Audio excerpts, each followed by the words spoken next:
The mafia boss was bleeding out in his burning mansion, betrayed by everyone he trusted. She walked through the smoke, just a maid sent to clean an abandoned estate. What she didn't know, saving the most dangerous man in Chicago would cost her everything. What he didn't know, she came there to destroy him. The mansion was burning. Dante Moretti crashed through the back door, his shoulder slamming against the frame as bullets tore through the wood behind him. Blood soaked through his white dress shirt, a shirt that cost more than most people made in a month. Now it was just red. All red. His phone wouldn't stop buzzing in his pocket. Text after text from numbers he didn't recognize. They got Marco. Tommy's dead. The feds have everything.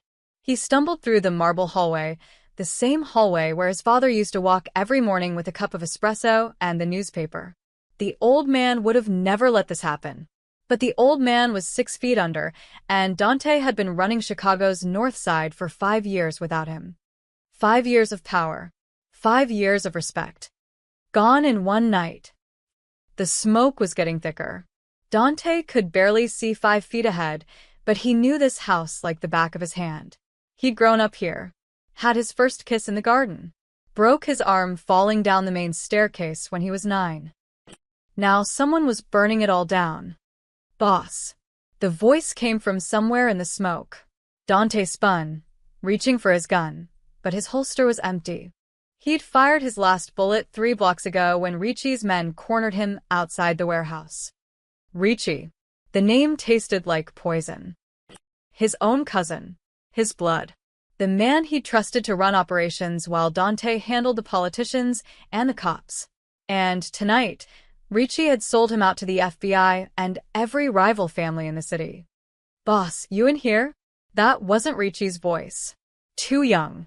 Dante squinted through the smoke and saw a figure moving toward him, but something was off. The build was wrong. Too small. A woman stepped into view. She was wearing a simple gray dress with an apron, her dark hair pulled back in a bun. In her hands, she carried a metal bucket sloshing with water. She couldn't have been more than 25. Who the hell are you? Dante's voice came out as a rasp. Sir, you need to get out. The whole East Wing is on fire. She didn't sound panicked. She sounded annoyed, like she'd interrupted her shift at a diner to deal with an unruly customer. I asked you a question. Dante tried to stand straighter, but his vision swam. The bullet in his side was doing more damage than he'd thought. Lena Caruso. I'm from St. Catherine's. The church sent me to clean the property. She set the bucket down and looked him over with sharp brown eyes. You're bleeding pretty bad. St. Catherine's? Dante laughed, and it hurt. Lady, this house hasn't been on any cleaning schedule for 20 years. Well, Father Rodriguez said the estate manager called last week. Said the place needed to be prepared for new tenants. She frowned. You're not supposed to be here. Sirens wailed in the distance. Multiple sirens. Police, fire department, probably half the city by now. Dante's enemies would have made sure of that, made sure everyone knew where to find him. He looked at the woman again. Her hands were rough, calloused. Real working hands. And there was something in her eyes that didn't match her story. Something sharp and calculating. You need to leave, he said. Not without you. She grabbed his arm. Surprisingly strong for someone her size. Come on. I said leave. Dante shoved her back, harder than he meant to. She stumbled but didn't fall. Instead, she pointed at the grand staircase behind him. Flames were crawling up the banister now, eating through wood that was older than both of them combined. You can die here with your pride, she said quietly, or you can let me help you. Your choice. The ceiling groaned. Somewhere above them, something heavy crashed to the floor. Dante looked at his father's portrait hanging on the wall, the last thing in this house that mattered. Giovanni Moretti stared back at him with those hard, disappointed eyes. The same look he'd given Dante the day before the cancer took him. Don't let them see you weak, boy. The moment they see weakness, you're already dead. But Dante was already dead. His empire, his men, his reputation, all of it was ashes, just like this house. He took a step toward the staircase, toward the portrait. toward the flames. Lena Caruso moved faster than he expected. She hooked her arm around his waist and pulled him back with surprising force. Not today, Mr. Moretti. He jerked his head toward her. How do you know my name? She didn't answer. Instead, she grabbed the bucket and threw the water on the nearest flames, creating just enough of a gap in the fire. Move. Now. The sirens were getting closer. Red and blue lights flashed through the smoke, painting everything in colors of judgment and consequence. Dante Moretti, the king of Chicago's underworld, let a maid lead him out of his burning castle. They emerged into the cool October air, and Dante immediately doubled over, coughing. His side screamed with pain. The bullet was still in there, grinding against something important. Sit, Lena pushed him down onto the stone steps of the back patio. Don't move. She disappeared around the side of the house. Dante could hear the fire trucks pulling up to the front gates, voices shouting, radios crackling. They'd find him in minutes. The FBI would have questions. So would Ricci's people, if they didn't just finish the job first. Lena returned with a first aid kit, the kind you'd find in any suburban home. Lift your shirt. What are you, a nurse? I'm a maid with 3 younger brothers. Same thing, she didn't wait for permission. She tore his shirt open, buttons scattering across the stone, and pressed a wad of gauze against the bullet wound. Dante hissed through his teeth. Bullet's still in there, she said, matter of fact. You need a hospital. Can't go to a hospital. Then you'll die. Maybe that's the point. Lena tied the gauze tight enough to make him wince, then sat back on her heels and looked at him. Really looked at him. You know what I think, Mr. Moretti? I don't care what you think. I think you're not ready to die yet. She stood up, wiping her bloody hands on her apron like it was just another Tuesday. Otherwise you wouldn't have let me pull you out of there. Before Dante could respond, she pulled out a cell phone, not a smartphone, just an old flip phone, and made a call. Father Rodriguez? It's Lena. I'm going to need to stay at the property tonight. There's been complications. A pause. No, I'm fine. I'll explain tomorrow. Pray for me.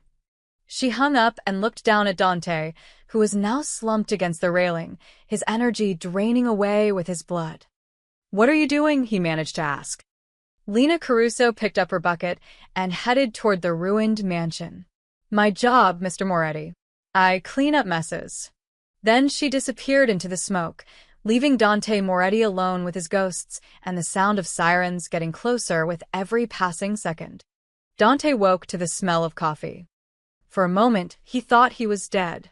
Heaven wouldn't smell like burnt wood and copper, but maybe hell served espresso. Then the pain hit, a white-hot spike in his side that made him gasp. Don't move, Lena's voice came from somewhere to his left. You'll tear the stitches. Dante's eyes snapped open. He was lying on a couch in what used to be the library. The morning sun filtered through windows covered in soot, casting strange shadows across rows of burned books. Someone had draped a blanket over him. Stitches? His throat felt like sandpaper. Lena appeared above him, holding a steaming mug. Drink this first. He tried to sit up and immediately regretted it. The room spun. I said don't move. She set the coffee down and adjusted the pillow behind his head. Her hands were gentle but efficient. You passed out around midnight. I pulled the bullet out myself. You what? Boiled water, tweezers, vodka from your bar. I've done it before, she said it so casually, like she was describing how to hem a dress. My oldest brother got shot during a robbery 3 years ago. Couldn't go to the hospital either. Dante stared at her. In the morning light, he could see her more clearly. She was younger than he'd thought, maybe 23, 24. Pretty in an understated way, with high cheekbones and eyes that seemed to notice everything. Her gray dress was clean now, though he could see bloodstains on the apron she'd removed and folded neatly on a nearby chair. The police came last night, she continued, picking up a broom. Fire department too. I told them the property was empty when I arrived. They searched the east wing, but didn't bother with this side. Too much structural damage. Why? Dante's voice was barely a whisper. Why what? Why are you helping me? You know who I am. Lena started sweeping glass from the floor, the bristles scraping against marble. I know what people say you are. It's all true. Maybe she didn't look at him. But I was sent here to clean this estate, and that's what I'm going to do. You just happen to be part of the mess. Dante watched her work. She moved through the ruined library like she'd been doing this her whole life, sweeping debris into neat piles, wiping soot from surfaces, organizing the chaos. There was something almost meditative about it. You should leave, he said, when Ricci finds out I'm alive. Who's Ricci? My cousin. The man who did this. Dante touched his side gingerly. He won't stop until I'm dead. Then he'll have to go through me. Lena said it without drama, without bravado. Just a simple statement of fact. Despite everything, Dante almost smiled. You're insane. I'm thorough. She emptied her dustpan into a trash bag. There's soup on the stove. You should eat something. She walked out, leaving Dante alone with his thoughts. He tried to piece together the previous night. Ricci's betrayal. The ambush at the warehouse. Marco and Tommy dead. The FBI had files, Ricci had said. Bank accounts, shipping manifests, recordings of phone calls. Everything Dante had built over 5 years, handed over in exchange for immunity and a cut of the territory. Family. He'd trusted family.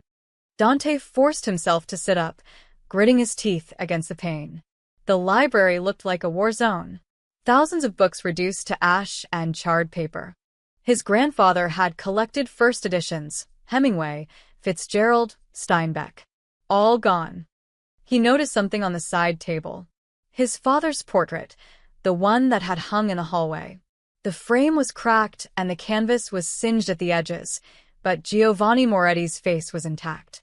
Those judgmental eyes still staring. Lena must have pulled it from the fire.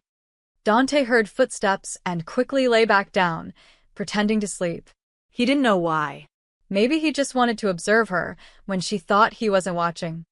She returned with a bowl of soup, chicken and vegetables, the smell making his stomach growl.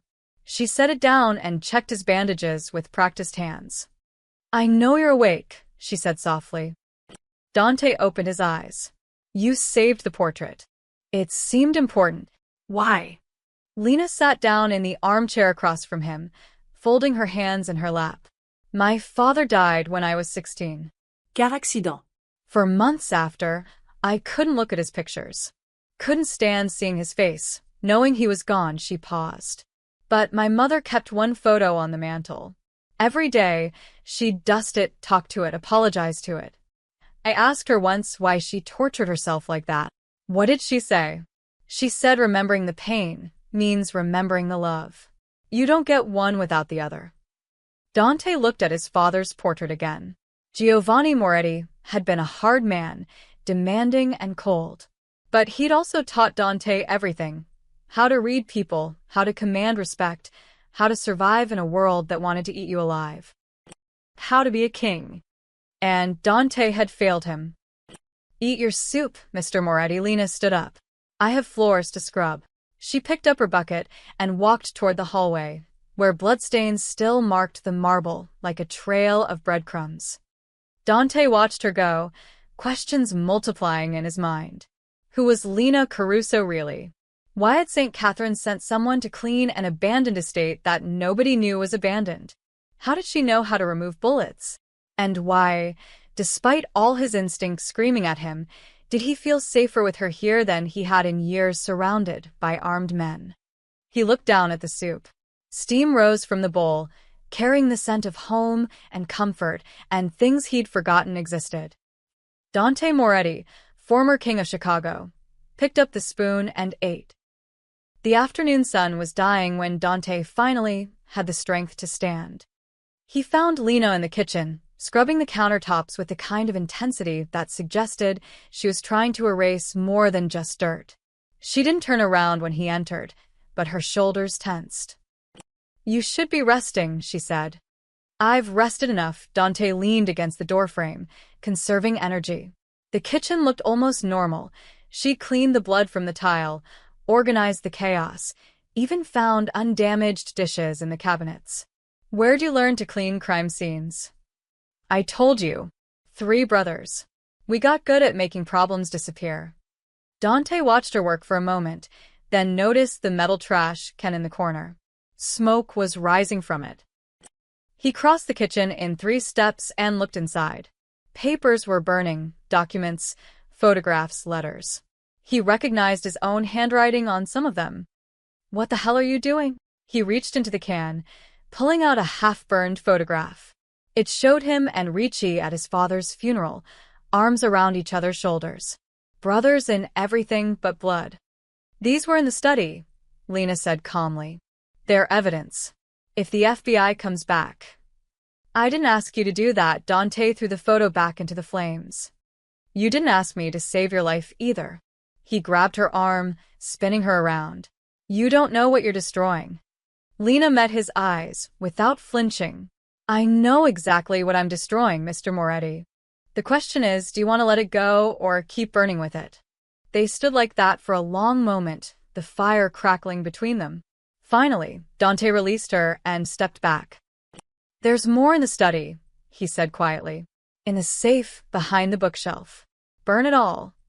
Lena nodded and turned back to her work. Dante returned to the trash can and pulled out another document, a shipping manifest from 2 years ago. The night everything changed. The night that made him more than just his father's son. He stared at it, memories flooding back. Ricci, he muttered, almost to himself. Lena's hand stilled. What about him? He was there that night. Said we'd split everything 50-50. Said we were family. Dante crumpled the paper in his fist. Guess blood doesn't mean much when there's money on the table. It never does. There was something in her voice, a bitterness that didn't match her age. Dante looked at her more carefully. You talk like someone who knows. Everyone knows, Mr. Moretti. That's not special wisdom. She dumped more papers into the fire. Your cousin betrayed you. Welcome to being human. He didn't just betray me. He killed 12 of my men. Good men. Men with families. Dante's voice dropped. Marco had a daughter. 6 years old. Tommy was getting married next month. Lena's jaw tightened, but she said nothing. Ricci knew about the wedding, Dante continued. He was supposed to be Tommy's best man. Instead, he set him up. Fed him to the FBI like a dog. Then why are you still here? Lena turned to face him. Why aren't you out there hunting him down? Because I'm half dead and hunted by every cop and criminal in Chicago. Or because you know you deserve this. The words hit like a slap. Dante's hands clenched into fists. Careful, he said softly. You don't know me well enough to make judgments. I know enough. Lena picked up her bucket and headed for the door. I know you're burning your past because you can't face it. I know you're hiding in this mansion because you're too afraid to fight back. And I know. She stopped mid-sentence, her eyes catching on something behind him. Dante turned. On the kitchen table sat Lena's canvas bag, the one she'd brought with her the first night. It had fallen open, and contents had spilled across the surface. A notebook. A camera. And something that made Dante's blood run cold. A press badge. Lena Caruso, Chicago Tribune, investigative reporter. Dante's hand went instinctively to his waistband, forgetting his gun was long gone. He looked at Lena, who had gone very still. You're a reporter, he said flatly. I can explain. You're a goddamn reporter, his voice rose. St. Catherine's? The church? All of it was a lie. Lena set down her bucket slowly, her eyes never leaving his. Not all of it. Father Rodriguez is real. He does know I clean estates. But you're not here to clean. No. She lifted her chin. I'm here to write the truth about what happened to the Moretti Empire. About you. Dante laughed, a harsh, broken sound. The truth? You want the truth? I'm a criminal. A killer. I've hurt more people than I can count. There's your story. Now get out. I'm not leaving. Yes, you are. He grabbed her bag and shoved it into her arms. You got your story. Boss betrayed. Empire falls. Probably dead by next week. Print it. I don't care anymore. Lena clutched the bag, but didn't move toward the door. You're right. I came here for a story. I've been tracking your family for 6 months, waiting for an opening. When I heard about the fire, I knew it was my chance. Then why save me? Why not let me die and write your masterpiece? She was quiet for a long moment. When she finally spoke, her voice was barely a whisper. Because you're not what I expected. What's that supposed to mean? Lena looked at the burning trash can, then back at him. It means you're not a monster, Mr. Moretti. You're just broken. She walked past him and out of the kitchen, leaving Dante alone with his ghosts and the ashes of his past. He stood there until the fire burned down to embers, watching his history turn to smoke. Then he noticed something she'd left behind, her notebook, fallen beneath the table. Dante picked it up and opened to the first page. The Fall of the Moretti Empire, an Investigation, by Lena Caruso. His hands trembled as he turned the pages. Notes, timelines, photographs. She'd been following him for months. Knew about the warehouse, about Ricci, about things even his own men hadn't known. But on the last page, written in fresh ink, was something different. Day 1. Found Dante Moretti alive. He's guilty of everything they say. Day 2. He placed flowers at the warehouse. Whispered names. Cried. He's guilty. But he's not heartless. What am I supposed to do with that? Dante closed the notebook and looked toward the hallway where Lena had disappeared. For the first time in 2 days, he didn't know what scared him more, the enemies hunting him or the woman with a camera who saw through him. Lena left before dawn. Dante watched from the library window as she walked down the long driveway, her canvas bag slung over her shoulder. She didn't look back. Good, he thought. Better this way. He spent the morning going through the safe, burning everything that could connect him to his old life. Bank statements, contracts, photographs of meetings with people who were now either dead or trying to kill him. The flames ate it all. By noon, his side was screaming. The wound had started bleeding again. He'd been moving too much, pushing too hard. He needed proper medical attention, but hospitals meant questions. Questions meant police. Police meant a cell. Or worse, they meant Ricci finding out he was still breathing. Dante was rewrapping his bandages when he heard the front door open. He grabbed a fire poker, the closest thing to a weapon, and moved silently toward the foyer. Through the smoke-stained mirror, he could see a figure entering. Lena. She carried 2 grocery bags and was muttering to herself. Idiot. Complete idiot. Should have just written the story and walked away. Dante stepped out of the shadows. Thought you left. Lena jumped, nearly dropping the bags. Jesus. You trying to give me a heart attack? You came back. Clearly, she pushed past him into the kitchen. And, before you start, I'm not here for your company. You need antibiotics, or that wound's going to get infected. Also, you look like you haven't eaten real food in a year. She started unpacking bread, eggs, milk, first aid supplies, and a bottle of prescription pills. Dante picked up the pill bottle. How'd you get these? My brother's a pharmacy tech. Owed me a favor. She cracked eggs into a pan.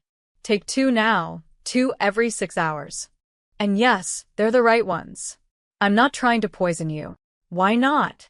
Make your story easier. Lena turned to face him, spatula in hand. You know what? I don't know. I spent all morning at the Tribune office with my editor, Mark Breslin. He's been waiting for this story for 6 months. The Fall of Dante Moretti. It's front-page material. Career-making stuff. So, why are you here instead of writing it? Because I told him I needed more time. More research. She turned back to the stove. I lied to my editor. Do you know how serious that is in journalism? That's career suicide. Dante leaned against the counter, studying her. What do you really want from me, Lena? The truth. Not the legend, not the myth. The actual truth about who you are and what happened. She slid scrambled eggs onto a plate and handed it to him. Seat. Eat. Then we talk. They ate in silence. Dante couldn't remember the last time he'd had a home-cooked meal. Everything in his old life had been takeout or expensive restaurants where the food looked like art but tasted like cardboard.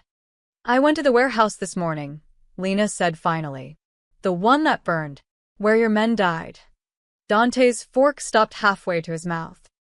There were flowers there. Fresh ones. You'd been there recently, hadn't you?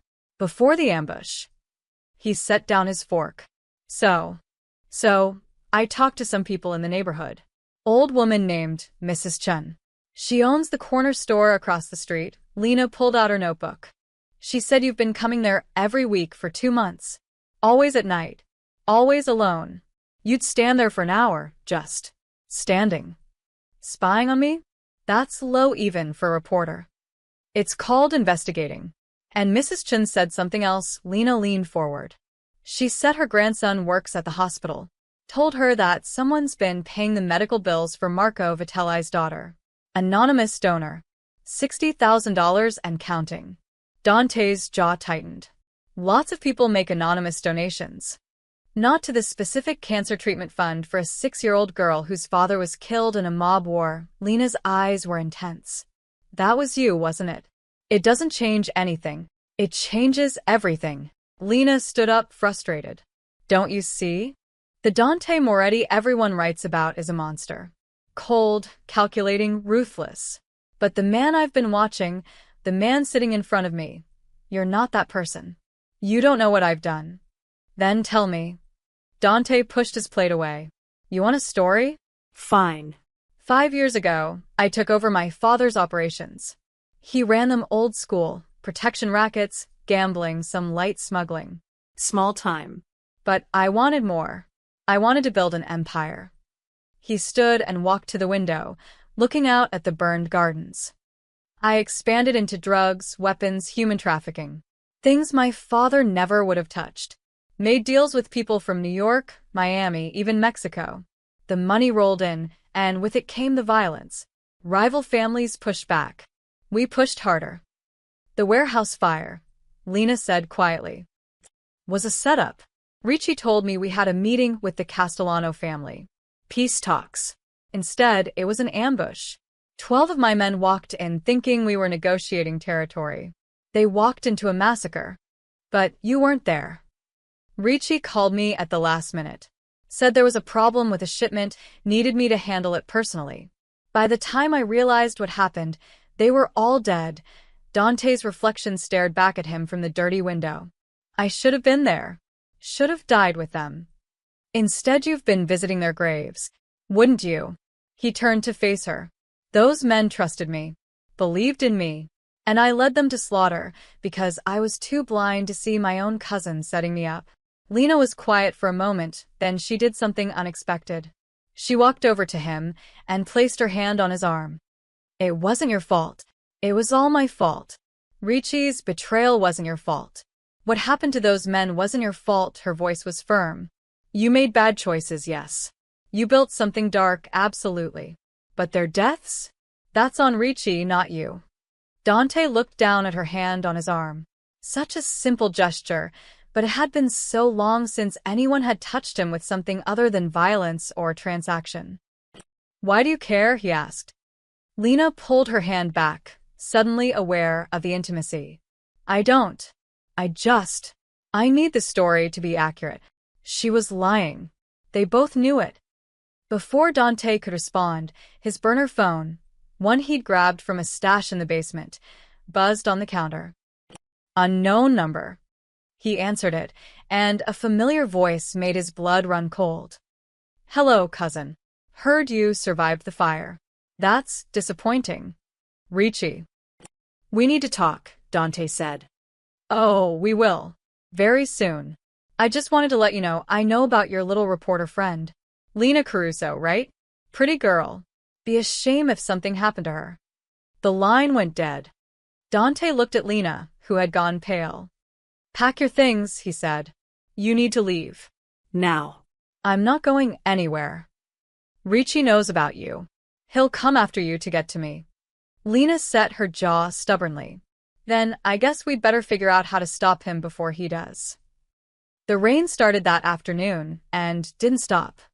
Lena insisted on staying, no matter how many times Dante told her to leave. She'd moved her things into one of the upstairs bedrooms, one of the few rooms the fire hadn't touched, and went back to cleaning as if Ricci's threat meant nothing.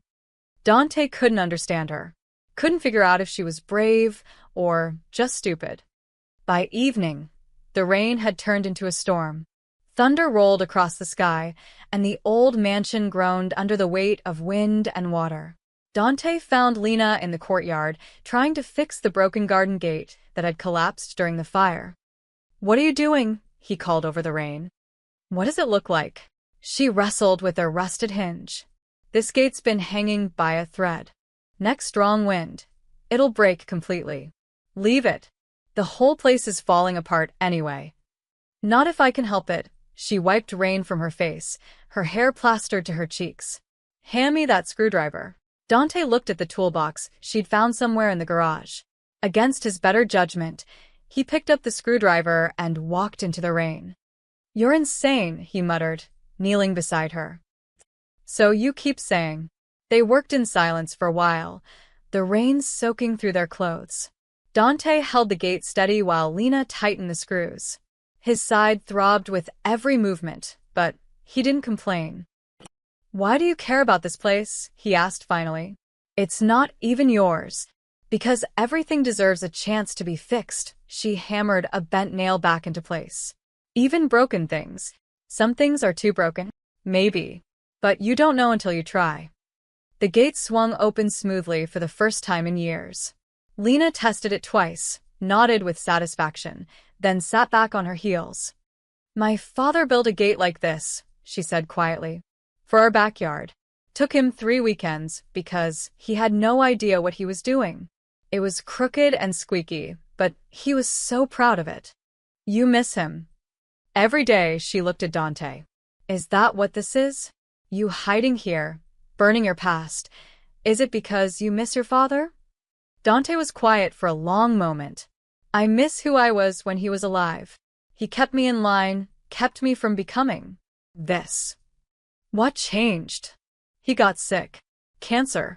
Took him in 6 months." Dante stared at the fixed gate. "Before he died, he told me to walk away. Sell everything, take the money, and start over somewhere clean. He said our family business was a curse, not a legacy. But you didn't listen." "I was 25 and angry. Thought I knew better. Thought I could do what he did, but bigger, better, smarter." He laughed bitterly. "Turns out I was just better at making enemies." Thunder cracked overhead. Lena stood and offered him her hand.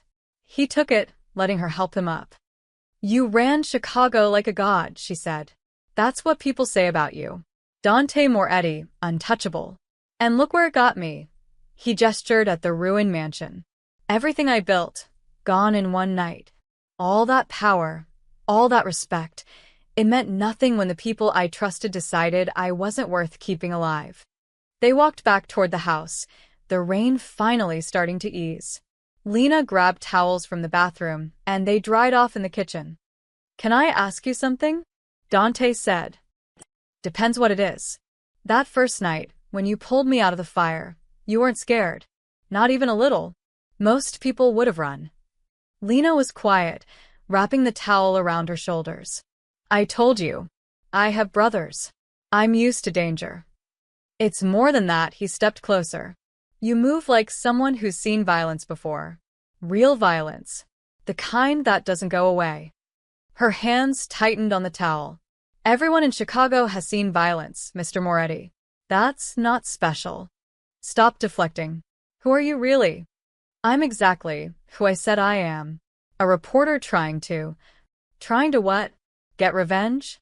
Make a name for yourself?" He searched her face. "Or is there something else? Something personal?"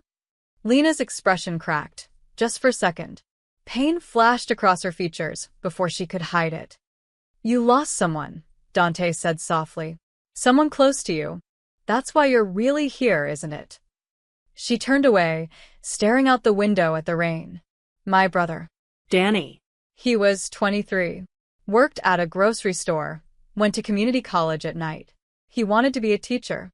What happened to him? Wrong place, wrong time. 3 years ago, there was a shootout in front of his store. Gang war over territory, her voice was hollow. Danny was closing up. Walked outside, right when the shooting started. Caught a stray bullet in the chest. Dante's stomach dropped. I'm sorry. The police said it was the Castellano family. But witnesses said there was another crew there too. Moretti soldiers. She finally looked at him, and her eyes were wet. Your men, Dante. You were at war with the Castellanos, and my brother was collateral damage. He felt like he'd been punched. Lena. I came here to destroy you, she said, her voice breaking. I've spent 3 years building my career, getting close to your world, waiting for the moment when I could expose you for everything you are. I wanted to watch you fall. Then why save me? I don't know. She slammed her hand on the counter. I don't know anymore. I came here with so much hate, so much anger. I had it all planned out. Document your crimes, write the story, make sure you rotted in prison for the rest of your life. You still can. But you're not what I expected. Tears spilled down her cheeks. You were supposed to be a monster. Cold, heartless, evil. Instead, you're just broken. Like me. Dante wanted to reach for her, but didn't know how. Your brother's death. If my men were involved, then I'm responsible. I won't insult you by saying otherwise. I know. You should hate me. I do, she wiped her eyes roughly. Or I did. Or I'm supposed to. I don't know anymore. The kitchen fell silent except for the drumming of rain on the roof. Danny wanted to help people, Lena said finally. That's all he ever wanted. And he died because people like you decided territory was worth more than human lives. You're right. So, why am I standing here? Why didn't I let you burn? Why do I keep, she trailed off, shaking her head. Keep what? Keep seeing you as human. Dante had no answer for that. They stood in the kitchen, two broken people bound together by violence and guilt, and something neither of them could name. Outside, the rain continued to fall, washing the ash from the courtyard stones. But some stains, Dante knew, never came clean. Dante couldn't sleep. The nightmares came every time he closed his eyes. He'd see the warehouse, flames climbing the walls, his men's screams echoing off concrete. Marco reaching for him, Tommy's wedding ring melting in the heat. And behind it all, Ricci's smile. At 2 a.m, Dante gave up trying. He pulled on a shirt, wincing as the fabric brushed against his bandages, and headed downstairs for water. The mansion was dark and quiet. Too quiet. The kind of silence that made you hear ghosts. He filled a glass from the kitchen sink and was about to head back when he noticed light coming from under the door of Lena's room. She was still awake too. Dante started toward the stairs, then stopped. Something fell off. He walked down the hallway and knocked softly. Lena? No answer. Lena, you okay? Still nothing. The door was slightly ajar. Dante pushed it open and found the room empty. The light came from a small lamp on the desk, illuminating scattered papers and an open laptop. He should have left. Should have respected her privacy. But something caught his eye, her canvas bag, lying open on the floor. Contents spilled across the carpet like evidence at a crime scene. Dante knelt down, his side protesting. Notebooks, pens, a water bottle. And then he saw it, partially hidden under a sweater. A press badge. But not the Tribune one he'd seen before. This one was older, laminated and worn. The photo showed a younger Lena, maybe 19 or 20. But it was the name that made his blood run cold.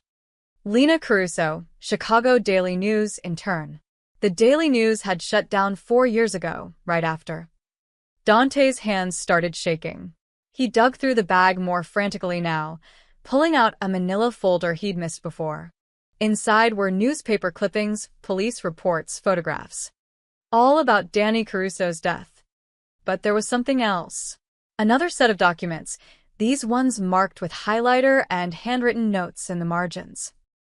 Moretti Family Operations, 2019 to 2022. known associates, territory disputes.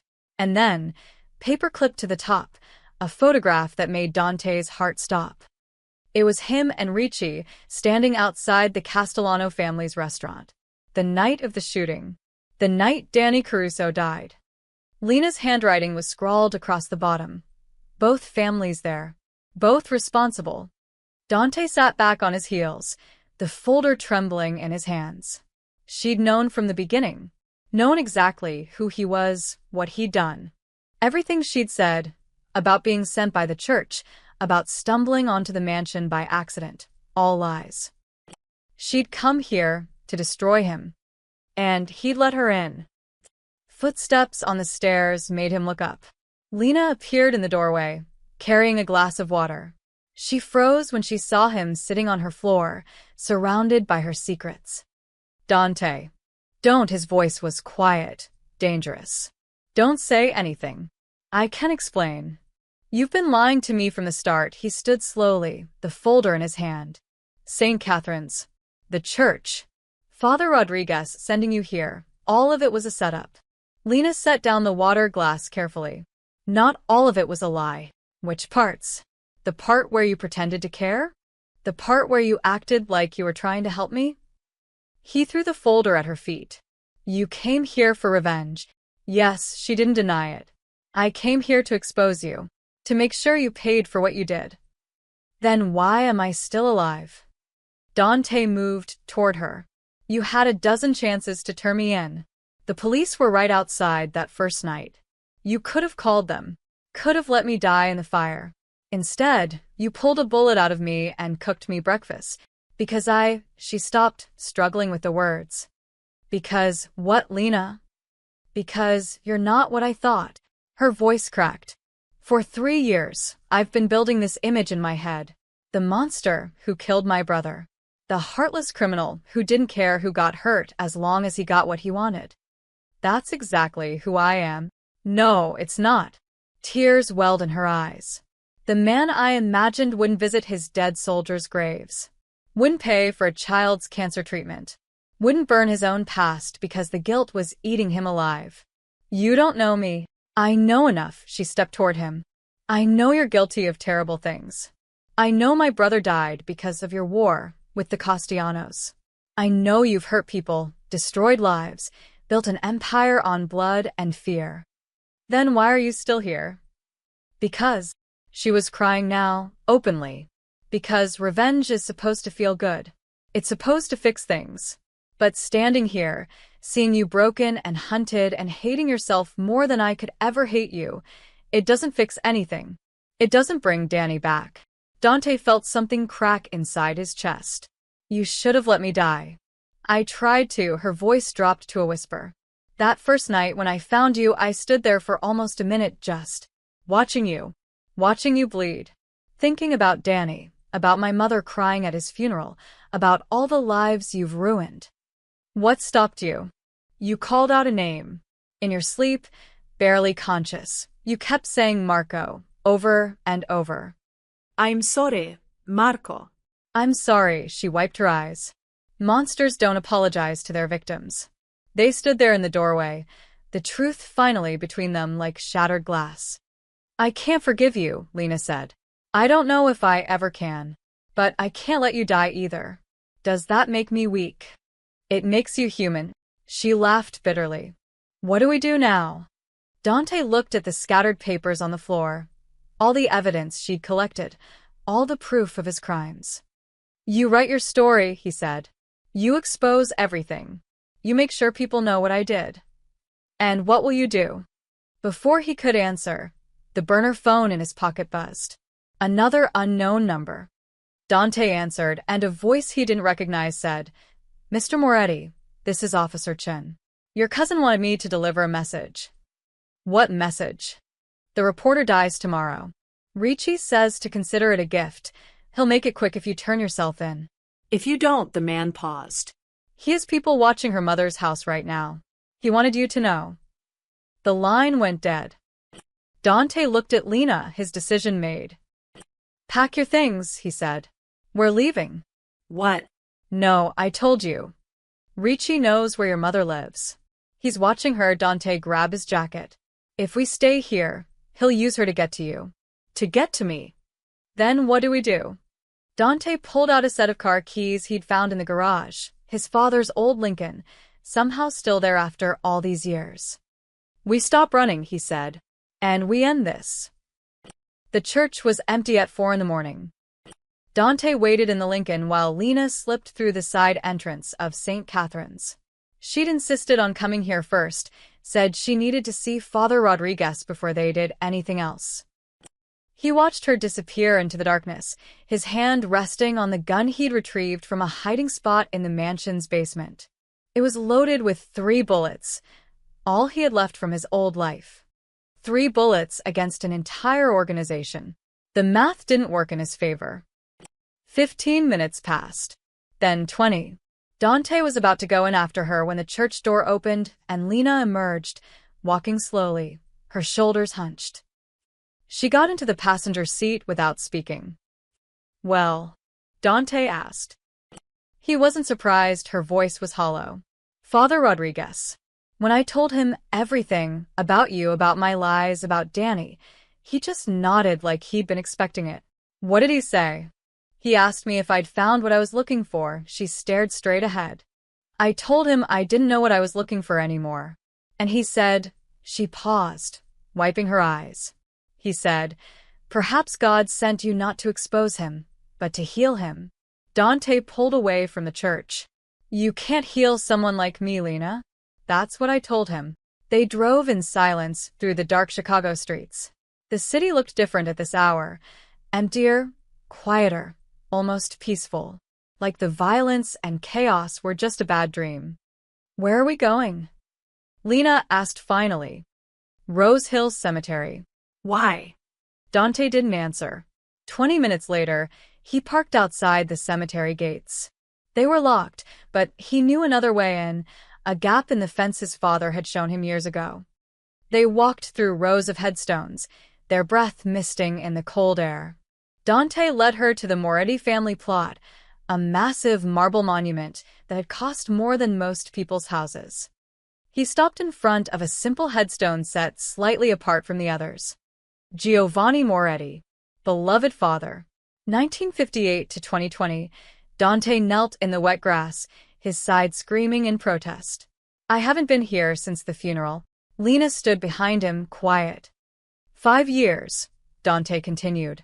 5 years I've been running his empire, making decisions, building something I thought would make him proud. And all I did was prove him right, that this life is a curse. He pulled out the gun and set it on the grass beside him. The night before he died, he called me to his hospital room. Could barely talk, cancer had eaten through his throat. But he grabbed my hand and whispered, walk away, Dante. Sell it all. Be better than me. But you didn't. I was angry. Thought he was weak for giving up, for letting the disease beat him. Dante laughed bitterly. Turns out I was the weak one. Too weak to leave, too weak to change, too weak to be anything other than what everyone expected. Lena knelt beside him. What would he say if he could see you now? Probably that I'm an idiot for trusting Ricci. For not seeing the betrayal coming. Dante touched the cold marble. He never liked my cousin. Said Ricci had hungry eyes. Guess he knew better than I did. It's not too late, you know. Too late for what? To walk away. Like your father wanted. Lena looked at him in the dim light. You could disappear. Change your name, start over somewhere far from here. Let Ricci think you're dead. And what about your mother? Ricci's men are watching her. Then we get her out first. Tonight. Before Ricci knows we're moving. Dante shook his head. He'll find us. He has contacts everywhere, police, FBI, other families. There's nowhere far enough. So, what's your plan? Walk into his trap and die. Maybe he picked up the gun. Or maybe I take him with me.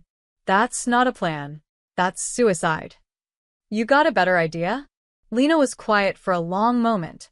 Then, what if we gave him what he wants? He wants me dead. No. Her eyes lit up with sudden realization. He wants you gone. Out of the picture. If you're dead, he takes over everything. Your territory, your connections, your reputation. But what if there was nothing left to take over? Dante looked at her. What are you saying? I'm saying we burn it all down. She stood up, pacing.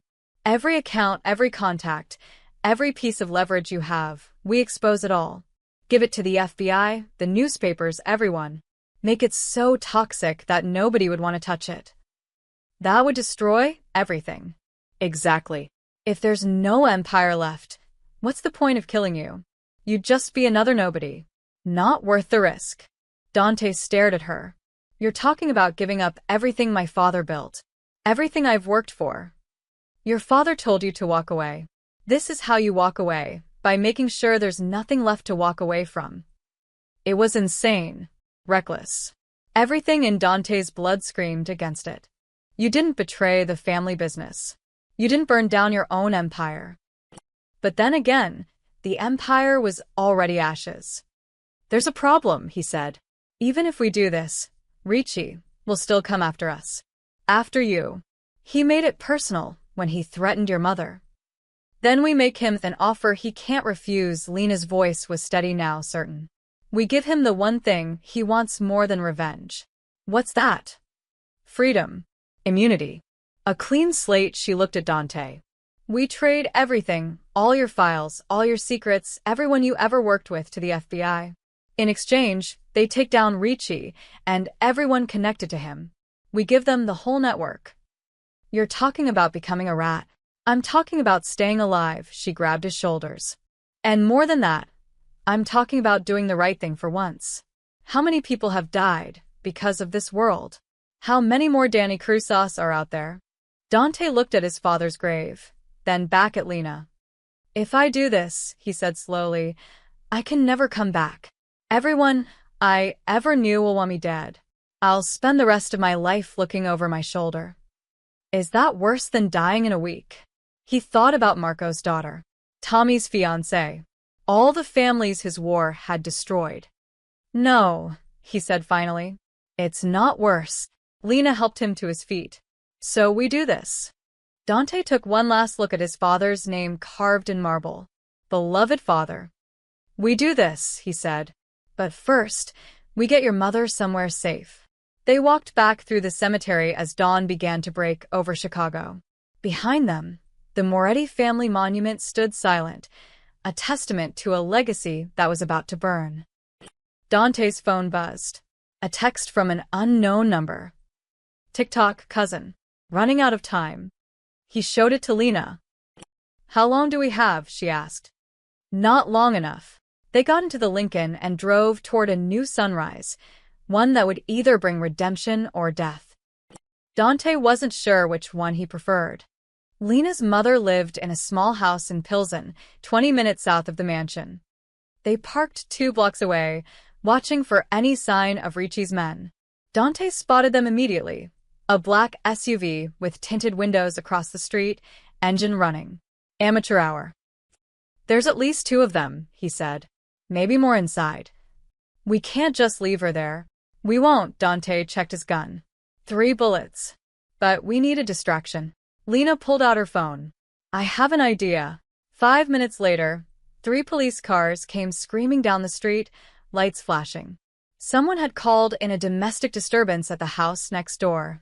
Loud voices, possible weapons. The black SUV pulled away quickly, not wanting to attract attention. Go, Dante said. You've got maybe 10 minutes before they realize it's fake. Lena ran to her mother's house while Dante kept watch. He saw her knock, saw the door open, saw a small woman with gray hair pull Lena into a tight embrace. They were talking urgently, Lena gesturing, her mother shaking her head, refusing. Come on, Dante thought. We don't have time for this. Finally, the older woman grabbed a coat and followed Lena out. They were halfway to the Lincoln when Dante's instincts screamed a warning. The black SUV was back, turning onto the street at high speed. Run, Dante shouted. Lena's mother looked confused, but Lena grabbed her arm and pulled her forward. They were 10 feet from the car when the SUV screeched to a stop and 2 men jumped out. Dante recognized one of them, Vincent Calabrese, one of Ricci's enforcers. The other was younger, hungry looking. Going somewhere, Moretti? Vincent had his gun drawn. Dante stepped between them and Lena, his own weapon raised. Let them go, Vinny. This is between me and Ricci. Boss says otherwise. Says the girl's insurance. Vincent aimed at Lena. You come quiet, she lives. You run, everybody dies. He's lying, the younger guy said, eager. Ricci said no witnesses. Vincent shot him an annoyed look. Shut up, Tony. What? I'm just saying what he. The gunshot came from behind them. Everyone spun around. A third man stood near the SUV, someone Dante hadn't seen get out. He was holding a rifle, and he was aiming at the house. Ricci's orders, the man said. Burn it all. He fired again, and Lena's mother's front window exploded. No. Lena screamed. Everything happened at once. Vincent turned toward the rifleman, shouting something. Tony raised his gun toward Dante. Lena's mother stood frozen in shock. Dante made a choice. He fired first at Tony, catching him in the shoulder. The young man went down, cursing. Vincent spun back toward Dante, but Lena grabbed a trash can lid and threw it at his head. It hit with a satisfying clang, and Vincent stumbled. The rifleman was reloading. Dante had one bullet left. He aimed carefully and fired. The shot went wide, hitting the SUV's tire instead. The vehicle lurched, and the rifleman lost his balance. Car. Now. Dante shoved Lena and her mother toward the Lincoln. They piled in as Vincent recovered and started shooting. Bullets sparked off the trunk as Dante floored it, tires screaming. Everyone okay? He shouted. Define okay. Lena gasped from the back seat, holding her mother. Dante checked the rearview mirror. The SUV was trying to follow, but the flat tire slowed them down. They had maybe a 2-minute head start. Where are we going? Lena's mother asked, her voice shaking. Somewhere safe, Dante said, though he had no idea where that was anymore. They drove for 20 minutes, taking random turns, doubling back, making sure they weren't followed. Finally, Dante pulled into the parking lot of an old motel on the outskirts of the city, the kind of place that didn't ask questions if you paid cash. Inside the room, Lena's mother sat on the bed, her hands trembling. Lena, what is happening? Who are these men? Who is he? Mama, I can explain. Is this about Danny? The older woman's eyes filled with tears. Is this about your brother? Lena looked at Dante, then back at her mother. Yes. Who are you? Mrs. Caruso stood up, facing Dante. Did you kill my son? The question hung in the air like smoke. No, Dante said quietly. But my ward did. I'm responsible. Mrs. Caruso slapped him. The sound cracked through the room. Dante didn't move, didn't defend himself. He just stood there and took it. My Danny, she whispered. My baby boy. 23 years old. He was going to be a teacher. I know. You know? Her voice rose. You know? You didn't know him. You didn't see him help his sisters with homework. You didn't hear him laugh. You didn't. She broke down, sobbing. Lena caught her mother as she collapsed. Mama, please. Sit down. Why is he here, Lena? Why are you with this man? Because he saved me today. Because he's trying to make things right. Right? Mrs. Caruso looked at her daughter with red, angry eyes. How does he make Danny right? How does he bring back 3 years? Dante spoke, his voice rough. He can't. I can't. Nothing I do will ever make up for your son's death. But I can make sure it doesn't happen to anyone else. How? By destroying everything I built. By making sure people like me can't hurt people like Danny anymore. Mrs. Caruso studied him for a long moment. You expect me to believe you? To forgive you? No, ma'am. I don't. She turned to Lena. And you? You forgive him? Lena's voice was barely a whisper. I don't know, Mama. I really don't know. Before anyone could say more, Dante's phone rang. Not the burner, his old phone, the one he thought was dead. He answered, and Ricci's voice purred through the speaker. Did you like my warning, cousin? That was just the opening act. He paused.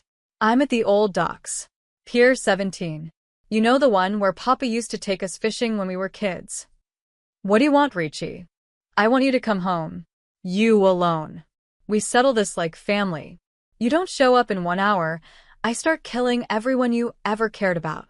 Starting with that pretty reporter. She's with me. I know. That's why I grabbed her editor instead. Mark Breslin, right? He's here now, wondering why he took a job in journalism instead of something safe like accounting. Lena grabbed the phone. You touch him, I swear. 1 hour, Lena. Bring Dante, or Breslin dies. Then your mother. Then you, Richie laughed. See you soon, family. The line went dead. Lena looked at Dante, her face pale. He has Mark. This is my fault. I got him involved. No, Dante said. This is on me. All of it. So, what do we do? Dante checked his gun. Empty. He looked at these two women, one who hated him, one who didn't know what she felt, and made his decision. We end this, he said. Tonight. They found a 24-hour diner 3 blocks from the motel. Dante needed a plan, and he couldn't think on an empty stomach. Mrs. Caruso refused to speak to him. She sat in the corner booth, staring out the window while Lena ordered coffee for everyone. Dante spread a napkin on the table and drew a rough map of Pier 17. It's an old smuggling route. My father used it in the 90s before the Port Authority cracked down. There are 3 ways in: the main entrance, a side door near the water, and a ventilation shaft that leads to the office. You're not seriously planning to walk into his trap? Lena said. You have a better idea? Yes. We call the FBI. Give them everything right now. Let them handle Richie. They won't get there in time. Your editor dies, and Richie disappears into the wind. Dante took a sip of coffee. It was terrible, but it was hot. This ends tonight. One way or another. You'll die. Probably. Lena grabbed his arm. Then what was the point of any of this? The cemetery, your father's grave, talking about redemption. Was that all just words? No, Dante met her eyes. It was me finally understanding what I need to do. I can't undo the past, Lena. Can't bring back Danny or Marco or Tommy. But I can make sure Richie doesn't hurt anyone else. By dying. By taking him with me. Mrs. Caruso spoke for the first time since the motel. You want to die? Dante looked at her. Mom. You want to die, she repeated, turning from the window. You think dying makes you noble. Makes you redeemed. It doesn't. It just makes you a coward. Mama, Lena started.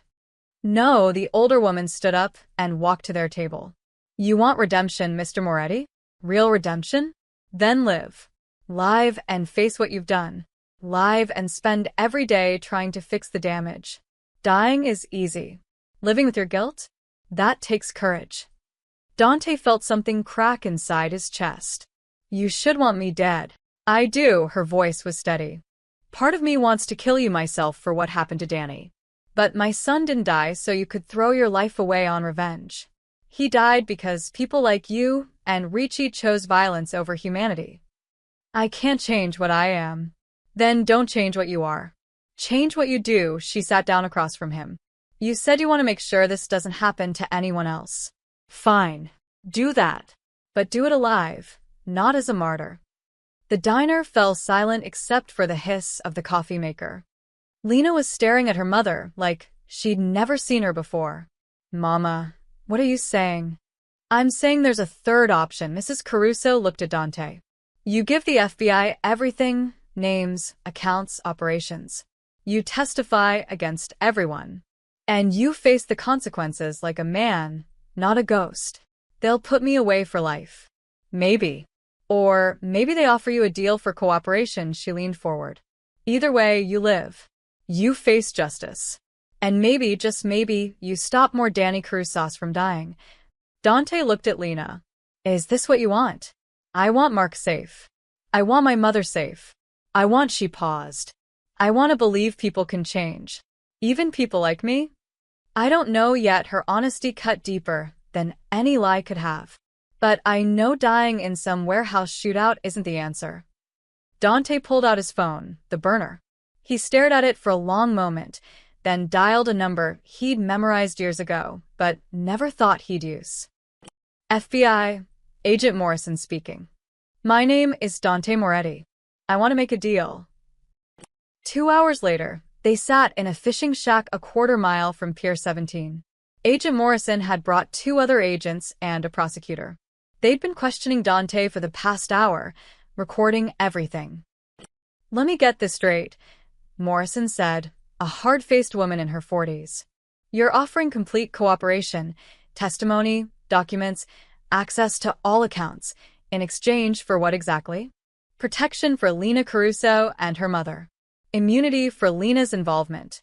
And you take down Ricci tonight before he kills Mark Breslin. And what do you get? I turn myself in after Ricci's arrested. No running, no fighting. I face whatever charges you bring. Morrison exchanged looks with the prosecutor.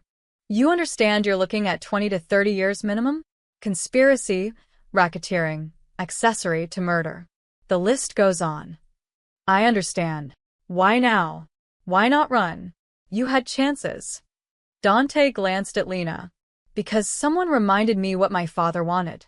And because I'm tired of running from what I am. The prosecutor, a young man who looked barely 30, leaned forward. Mr. Moretti, if you're serious about this, we need everything. Every name, every transaction, every dirty cop and politician. Can you do that? Yes. Including your cousin? Especially my cousin. Morrison stood up. Then here's how this works. You wear a wire. You go to Pier 17 and get Ricci talking. We record everything, then we move in and make the arrest. You try anything stupid, the deal's off. What about Mark Breslin? We'll have snipers positioned. The moment we have Ricci on tape, we extract the hostage. Lena grabbed Dante's arm. This is insane. He'll search you for a wire. Probably, Morrison said. Which is why we're not using a traditional wire. We're using this, she held up what looked like a regular button. Microtransmitter. We sew it into your jacket. Unless he strips you naked, he won't find it. Dante took the button. It was smaller than a dime. 1 hour, Morrison said. We need to prep the team. You use that time to write down every location, every name, every detail you can remember. My partner will take your statement. She walked out, leaving Dante with Lena and her mother. You don't have to do this, Lena said quietly. Yes, I do. He's your family. Your blood. Ricci stopped being family the moment he killed my men. Dante looked at his hands. You were right back at the church. I'm not a monster, but I've done monstrous things. This is how I start making it right. Mrs. Caruso touched his shoulder, just briefly, but it was more grace than he deserved. My son believed in second chances, even for people who didn't deserve them. I don't deserve this. No, she agreed. But you're getting it anyway. Don't waste it. An agent came in with a laptop. Mr. Moretti? We're ready for your statement. Dante stood up, but Lena stopped him. When this is over, when Ricci's arrested and you're in custody, what happens to us? What do you mean? I mean, do I write the story? Do I expose everything? Or do I? She trailed off. You write the truth, Dante said. Not the legend. Not the myth. Just what happened. A man who built an empire on blood and finally realized the cost was too high. That's not much of a redemption story. It's the only one I've got. He followed the agent to begin his confession, leaving Lena alone with her mother and the weight of choices that would define them all. Outside, dawn was breaking over Chicago. And somewhere across the city, Ricci was waiting. Pier 17 smelled like rust and dead fish. Dante walked alone across the cracked concrete, the microtransmitter button sewn into his jacket collar. FBI snipers were positioned on 3 rooftops. Morrison had shown him the tactical map.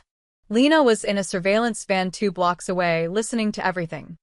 The warehouse door stood open, yellow light spilling out into the pre-dawn darkness. Cousin, Ricci's voice echoed from inside. I was starting to think you wouldn't show. Dante stepped through the entrance. The warehouse was mostly empty except for old shipping containers and broken pallets. In the center, Tied to a chair was Mark Breslin. The editor's face was bruised, his lips split, but he was alive. Ricci stood beside him, gun in hand, smiling like this was a family reunion. You look like hell, Dante. You burned down my house and shot me.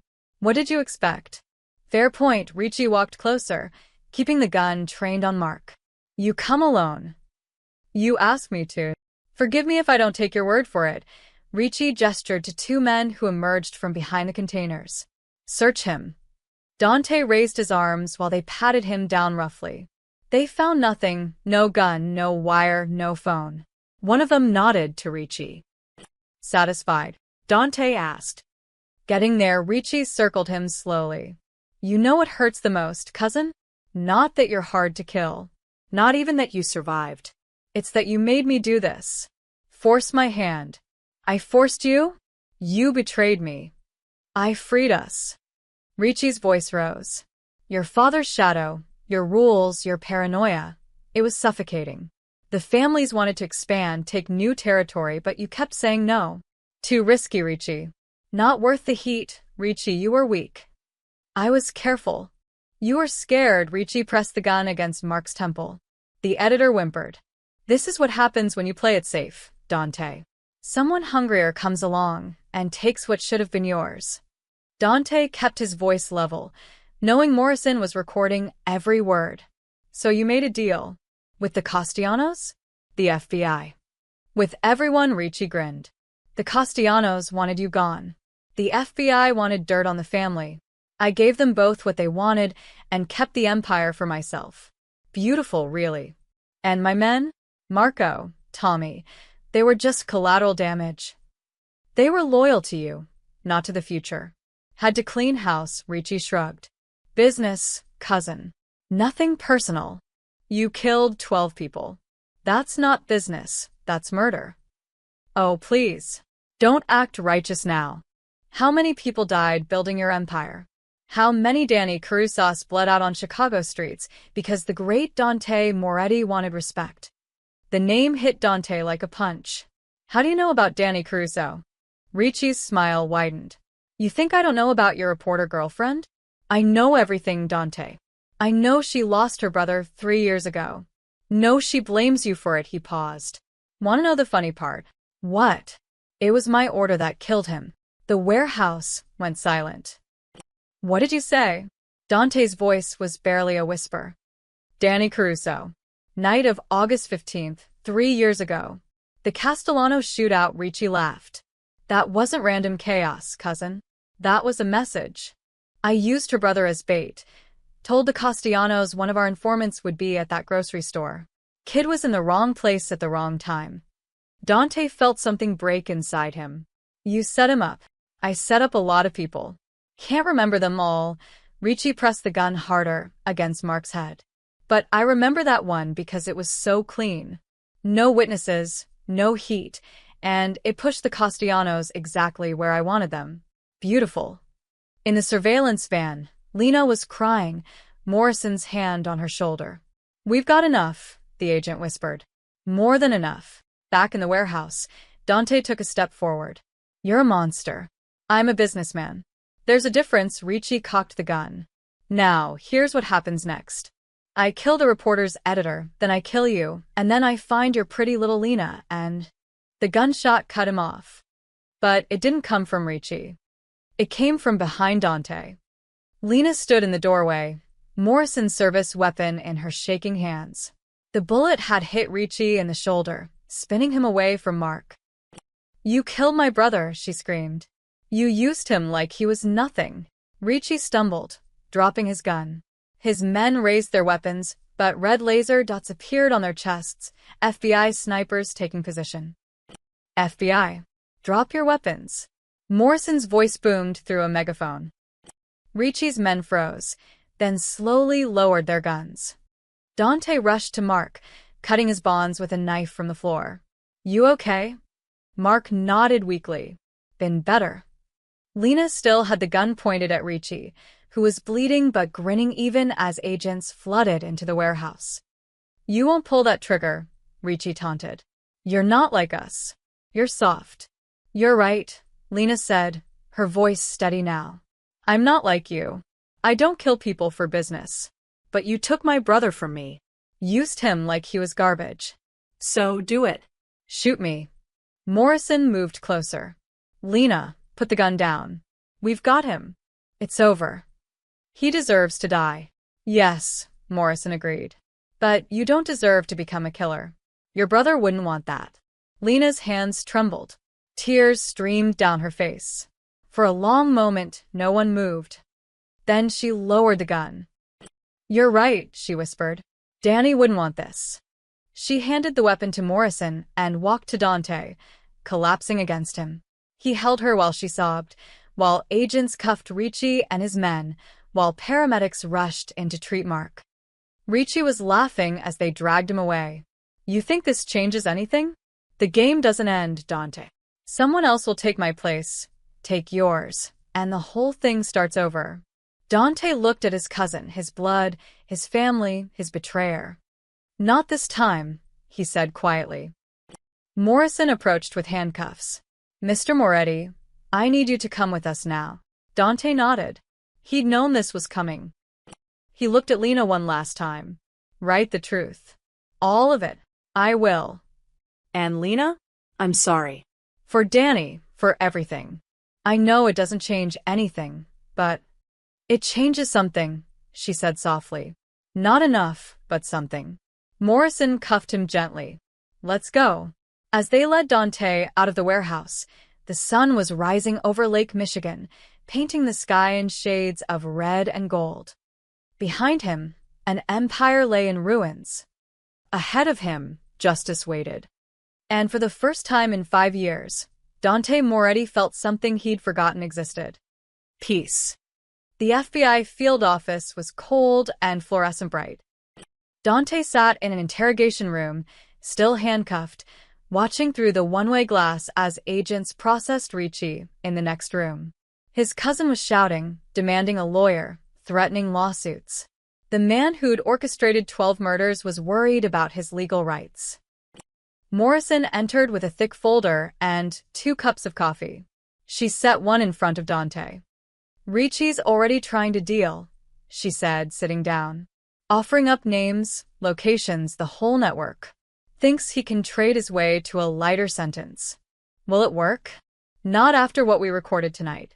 He confessed to murder, conspiracy, racketeering. The list goes on. She opened the folder. But we still need your cooperation, Mr. Moretti. Everything you promised. I'll give you everything. Morrison studied him. Why? You could have run. Could have disappeared. Instead, you walked into that warehouse knowing you'd end up here. I need to understand why. Dante wrapped his hands around the coffee cup, feeling the warmth. You know about Danny Caruso? The reporter's brother. Ricci used him as bait. 3 years ago, I didn't know his name. Didn't know he had sisters who loved him, a mother who cried at his funeral, a future he'd never get to live. Dante looked up at her. He was just another casualty. Collateral damage in a war I started. You didn't kill him. I created the world where he could be killed. That's the same thing. Morrison was quiet for a moment. The prosecutor wants to offer you a deal. 15 years, eligible for parole in 10, in exchange for complete testimony against everyone in the organization. Every name, every crime, every connection. That's generous. It's practical. You're worth more to us as a witness than as another inmate. She leaned forward. But there are conditions. You testify in at least 40 cases. You relocate after prison with a new identity. And you never return to Chicago. Never return home. Never see his father's grave again. Never walk the streets where he'd grown up. I accept. Just like that. Just like that. Dante took a sip of coffee. It was better than the diners. My father told me to walk away. Took me 5 years, but I'm finally listening.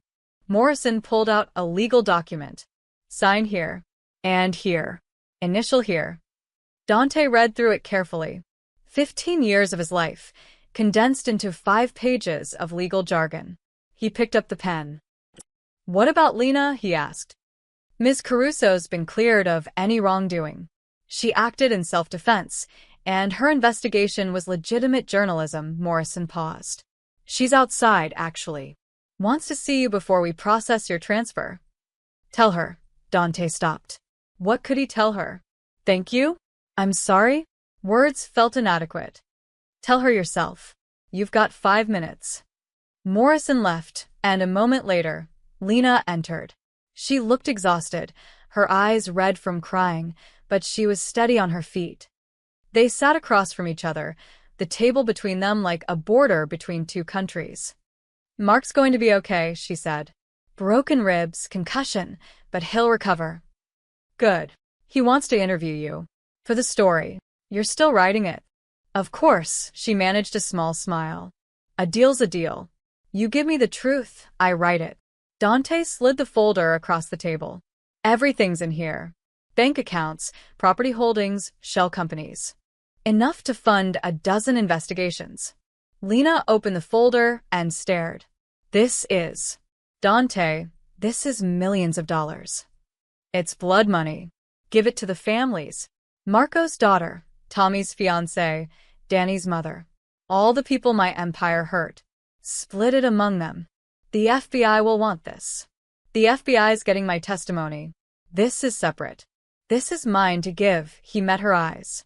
It won't bring anyone back, but maybe it helps somehow. Lena's hands trembled as she held the folder. You know I can't forgive you, right? Not fully. Not for Danny. I know. But I understand now. What you were, what you became, why you did what you did, she wiped her eyes. You're not a monster, Dante. You're just a man who made terrible choices and is finally trying to make one good one inch. Is that what you'll write? I'll write the truth. That Dante Moretti built an empire on blood and fear. That he hurt people, destroyed lives, and earned every year of his sentence. She paused. And that in the end, he chose redemption over revenge. That he walked into a police station and turned himself in when he could have run.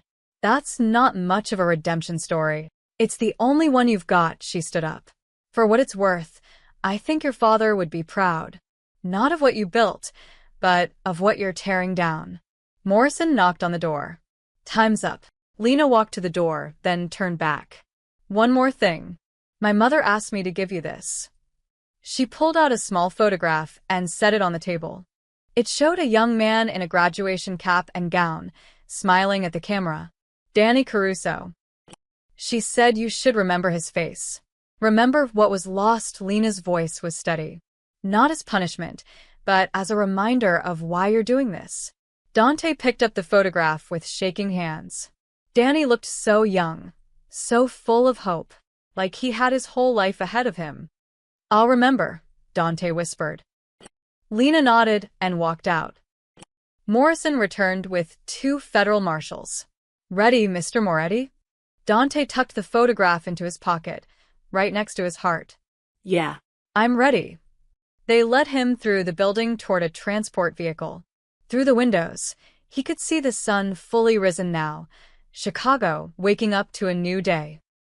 As they passed the main lobby, Dante saw Lena standing with her mother and Mark, all 3 watching him go. Mrs. Caruso placed her hand over her heart, not quite forgiveness, but acknowledgement, recognition that he was trying. It was more than he deserved. The marshals loaded him into the vehicle. As they drove away from the FBI building, Dante looked back one last time at the city he'd ruled like a king. Chicago kept moving, indifferent to his fall. The empire was gone, the throne empty, the legend ended. But Dante Moretti was still alive. And for the first time in 5 years, that felt like a second chance instead of a curse. 1 year later, the coastal town of Brookhaven didn't appear on most maps. Population, 3,000. 1 main street, 2 churches, a library, and a general store that doubled as the post office. The kind of place where everyone knew everyone, and strangers were noticed immediately. Lena parked her rental car on Main Street and stepped out into the salt-scented air. It had taken her 3 months to find him, following leads, talking to federal contacts, piecing together rumors of a man who'd relocated under witness protection. She wasn't supposed to know where he was. The terms of his deal explicitly prohibited contact with anyone from his past. But Lena had never been good at following rules. The bakery sat at the end of the street, facing the ocean. A hand-painted sign read, "Second Sunrise Bakery, fresh bread daily." Through the window, she could see customers inside, the warm glow of morning light reflecting off display cases. Lena's heart hammered as she pushed open the door. A bell chimed. Behind the counter stood Dante Moretti. He looked different. Older, somehow, though only a year had passed.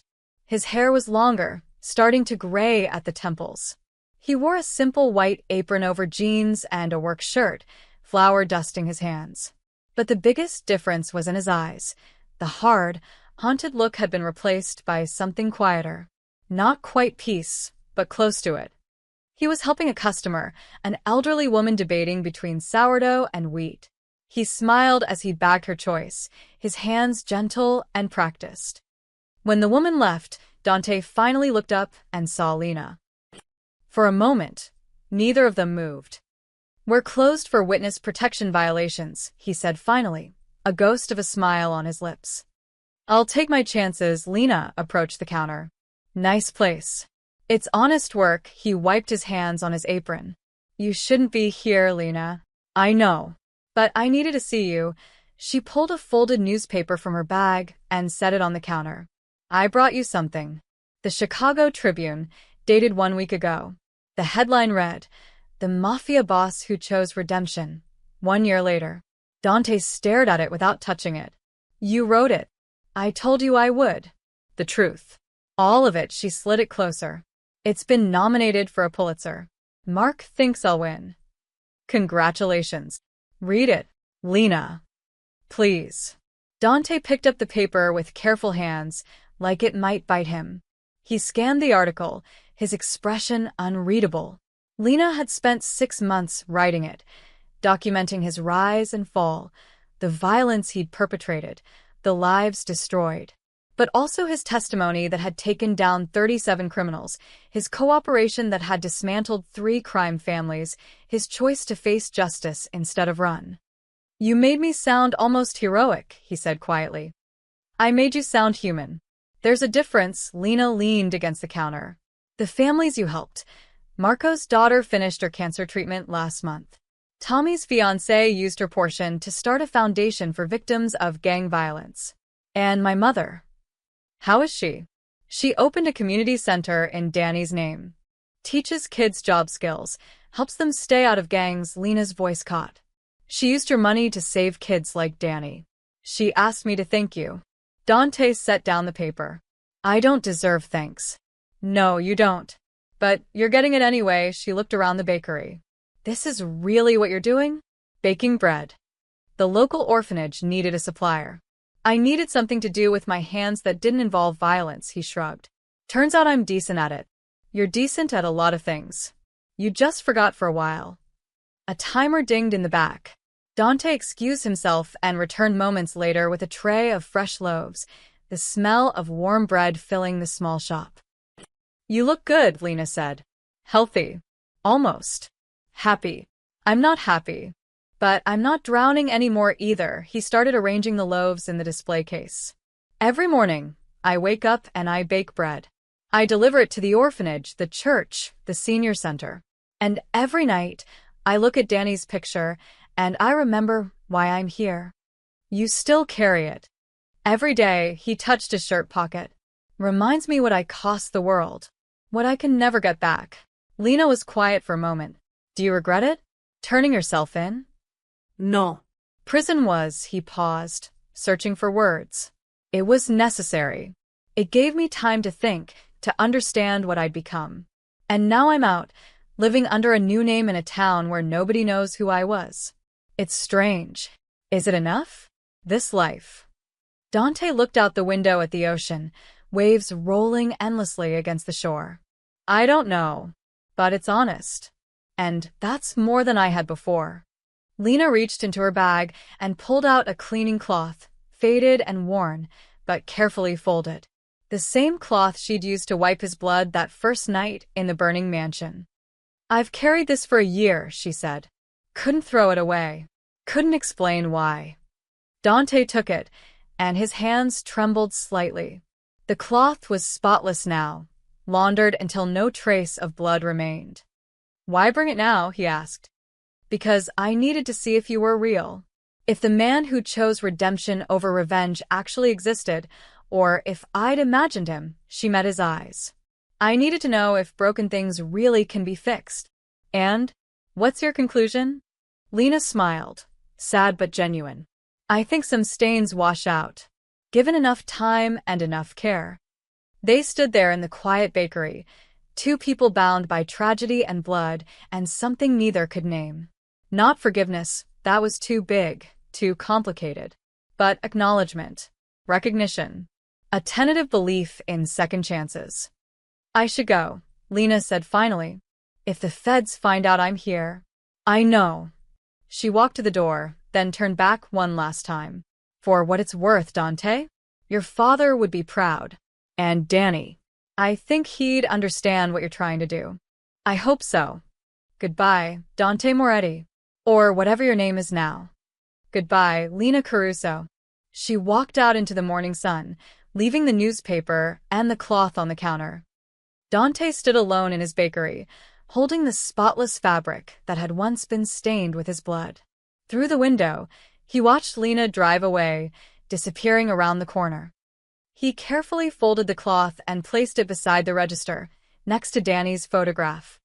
Then he turned back to his ovens, to the bread that needed baking, to the honest work that filled his days. Outside, the waves continued their endless rhythm against the shore. The sun climbed higher in the sky. And in a small town that didn't appear on most maps, a man who'd been a king learned what it meant to simply be human. The second sunrise had come. And with it, the faint, fragile possibility of redemption. End of story. Total word count, 12,168 words.